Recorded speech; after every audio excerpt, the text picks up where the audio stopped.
my wife imposing his will upon a tiny piece of my son's banana. This is a good thing. So, Matthew 13, shooby-dooby-doo. Oh, that's not a tiny piece, honey. It's your whole banana. Oh, here we go. I'll take it. I am buzzing. A mess. The third parable of the kingdom. Matthew 13:31 and 32. I do not like how they lumped these two parables together because 33 does not go with 31 and 32. So, 31:32, it says, He being Yeshua, Jesus, put another parable before them, saying, The kingdom of heaven is like a grain of mustard seed that a man took and sowed in his field.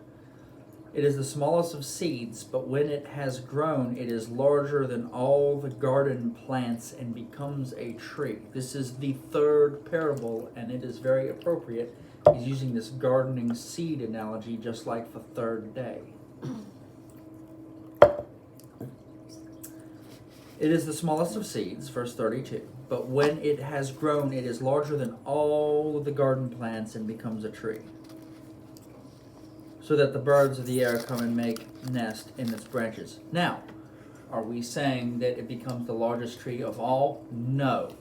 But in that culture, it is possible for it to become very, very large.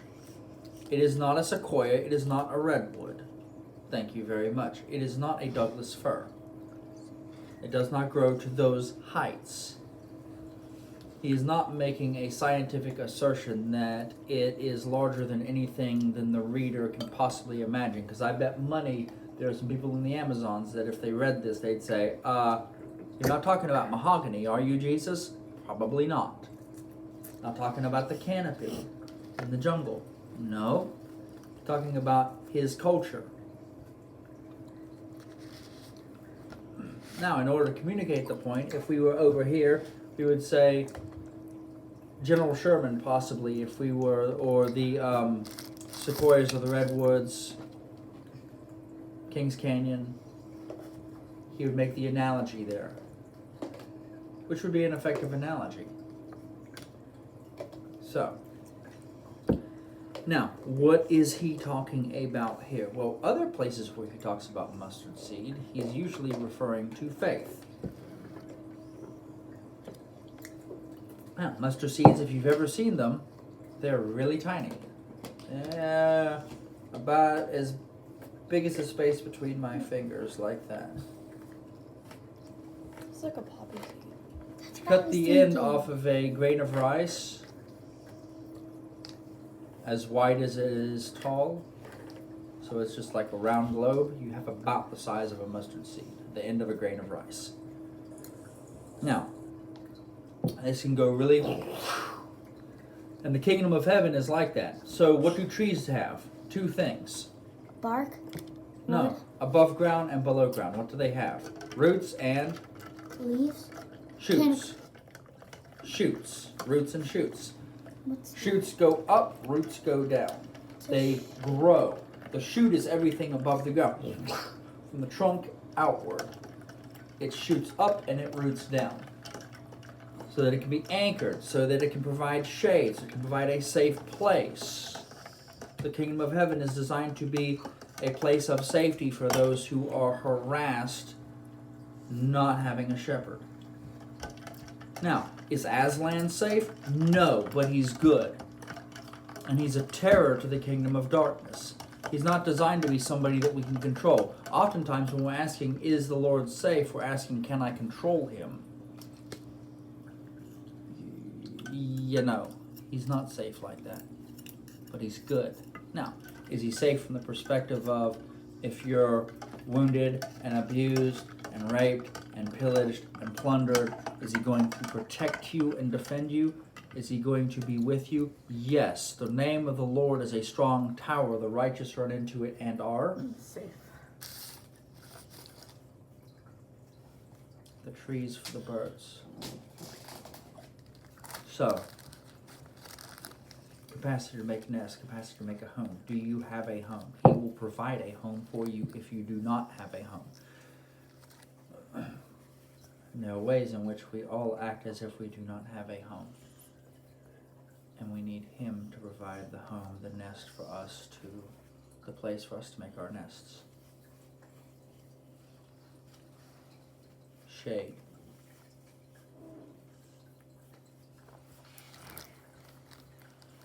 So,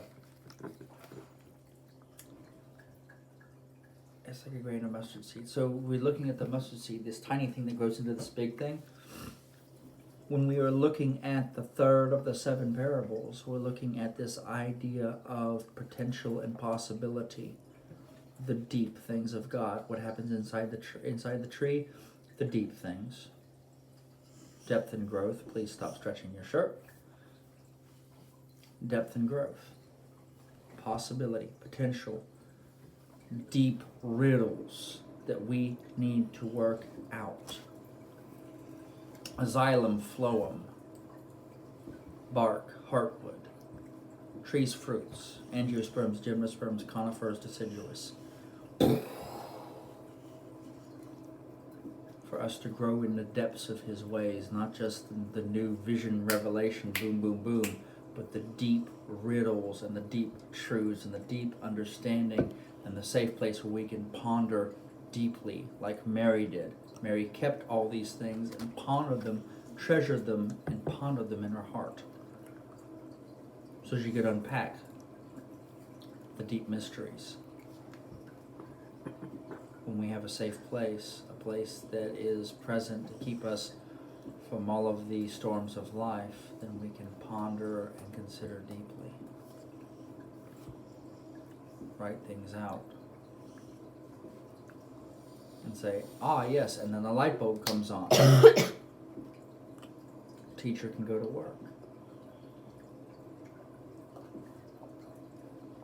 Complex problems require a complex solution. Do you have anything to add, my dear?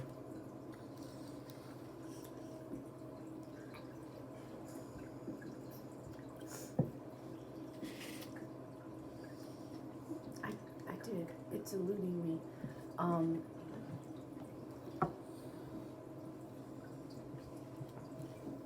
I wondered if Jesus used the mustard tree analogy besides the very visual tiny seed, and they would have, again, culturally, like you said, would have known what a mustard tree grew into, so it made a really valuable illustration for them. But also, the beginning of the parable talked about the farmer sowing it in a field, right? Mm-hmm. Yeah, so you don't think about, generally, a farmer sowing a tree in a field. But mustard the mustard seed is a food. And, so there would be some context of, there's maybe there was a great market for the mustard seed, and would have grown like they grew wheat or, whatever, oats or whatever they grew in their fields. So that's a fascinating concept for me. The only time I think about like a tree as far as farming goes is I think about like an apple orchard or, pear, whatever, the fruit trees. So that kind of struck me, but that wasn't what I was thinking. It's still eluding me. I agree. I think there's some real depth there. When you remember what that is, I want you to give me a buzz so that I can write that down so that we can include it in the next few times. Okay. So, but, gang, depth of potential. In this little tiny thing, there's this massive potential. Think of the implications for you and your life. Your job is not to go and have magic wand Christianity where you go to the altar and have somebody lay their hands on you and God wave a magic wand and voila, and you have this thing. No, your job is to unpack the depths of everything the Father has for you inside of you so that you can bring those things out, so that you can build and fight and extend the kingdom. Got it. Go ahead. Okay, so like the mustard seed, so the bamboo in the Bible has that illustration of, I think it's in the Bible. Bamboo is something that you plant and it shoots up really fast. You get an outward fast, it grows really tall, it's a quick. I'm not sure how quick a mustard is, but clearly that little tiny seed builds out something really, really large, very, very visible. An oak, if you plant an oak is, you're not going to see anything on an oak when you plant an acorn for 3 to 5 years. It builds this amazing underground root network because it's so tall, it's so big, it's so bulky, it needs a really strong root system.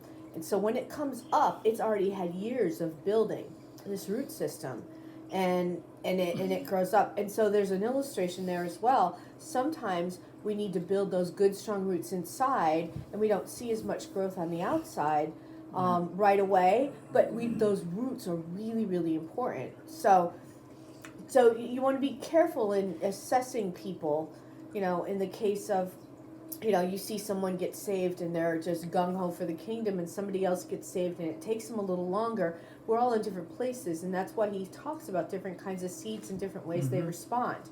So we should always be an encourager of the seed and the root and the growth, however it looks, and be careful not to be so judgmental. Because not that we are all judgmental, but there are times when people get discouraged or go, oh, there's nothing happened. But sometimes things happen you don't see. Yeah. Like in oaks. Yeah. So, potential, things you don't always see. When you talk to the Lord and you talk to the Lord about the tree, when is the season, he says he's going to usually respond with something like along the lines of, what tree are we talking about? Exactly. You may have a season where you're 2 weeks in your life and then you walk off the stage of human history. You may end up producing soon and then produce for a long time. I think some of y'all, at least some of y'all, were supposed to be walking in some level of fruitfulness, and up to this point you've rejected it.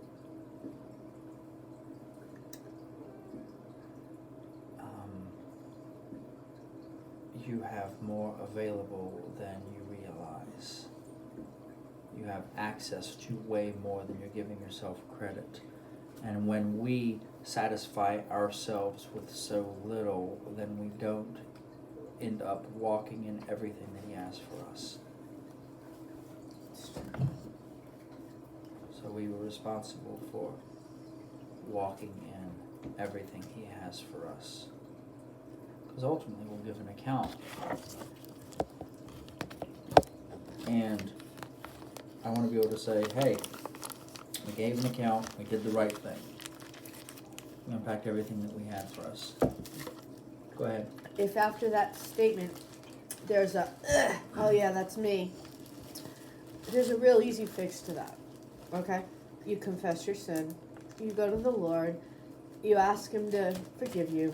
It wasn't right, and just ask, okay, I can't go back and change any of that. Correct. From today forward, what can I do to start walking out what you have for me, God?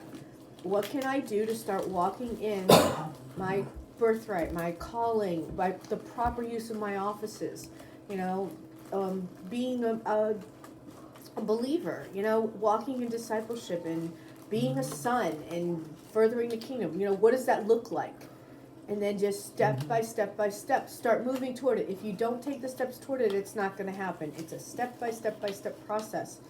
And you just talk to him about it. It's not, I'm done the rest of my life. No, that's not God's heart at all. He put 1 John 1:9 in the book for a reason. Yes. You hit the reset button, you cover it with the blood of Jesus, and you start moving forward, making the right choices. You move forward out of the redemption that he has provided for you. Yeah. And you don't monkey muck with condemnation. You just move Exactly. forward. Yep. With what you have left, move forward. Because he can always move things around and shift things around, because God causes everything that happens to work together for good to those who are called according to his purposes. Those who love him. So, he can move things back into place, and as much as is humanly possible, as much as is divinely possible, bring us back into alignment with our purposes. So, The question is, are we going to focus on everything else, or are we going to focus on the position that he has for us? And the place, and the office, and the destiny. In the short term, God doesn't always get what he wants. In the long term, he will. Ultimately, many things will work out, and he will have to wipe away every tear, not just our tears, but his own tears, because of the things that were lost and the people that were lost that were supposed to come, because he's not willing that any should perish, but that all should come to repentance. In some ways, our God truly is an all-or-nothing creator. He goes for broke, and he goes for every last bit, because his design is to completely raid the halls of his ancient enemy, to spoil the Egyptians, and take care of his kids and move them out of a position of slavery and into a position of sonship. So, be blessed, guys. We love you.